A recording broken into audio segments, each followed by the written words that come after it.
ভারতের বর্ষিয়ান অভিনেত্রী শাবানা আজমি সোয়াইন ফ্লুতে আক্রান্ত হয়ে হাসপাতালে ভর্তি হয়েছেন। চিকিৎসকদের পরামর্শে বর্তমানে তিনি আইসোলেশনে রয়েছেন। অসুস্থতার কারণে আগে থেকে প্রতিশ্রুতি দেওয়া ছাত্রদের চলমান প্রতিবাদ কর্মসূচিতেও অংশ নিতে পারেননি এই অভিনেত্রী।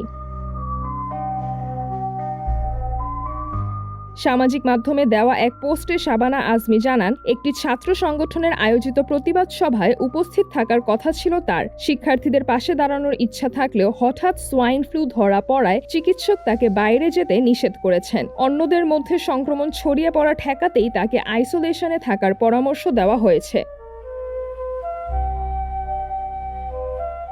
পোস্টে তিনি লেখেন, অনুষ্ঠানে উপস্থিত থাকতে না পারায় তিনি ভীষণ হতাশ। তবে শারীরিকভাবে উপস্থিত না থাকলেও শিক্ষার্থীদের প্রতি তার সমর্থন অব্যাহত থাকবে বলেও জানান। একই সঙ্গে দ্রুত সুস্থতার জন্য সবার কাছে দোয়া ও শুভকামনা কামনা করেছেন তিনি। শাবানা আজমির অসুস্থতার খবর প্রকাশের পর ভক্ত ও শুভানুধ্যায়ীরা সামাজিক মাধ্যমে তার দ্রুত আরোগ্য কামনা করছেন। উল্লেখ্য, তিনি দীর্ঘদিন ধরে অভিনয়ের পাশাপাশি মানবাধিকার, নারী অধিকার ও বিভিন্ন সামাজিক ইস্যুতে সরব ভূমিকা পালন করে আসছেন। গত ২০ জুলাই চলো সংসদ কর্মসূচিতেও তিনি হাজারো নাগরিকের সঙ্গে অংশ নিয়েছিলেন। সিজরাতুল আভা, দৈনিক আওয়ার বাংলাদেশ।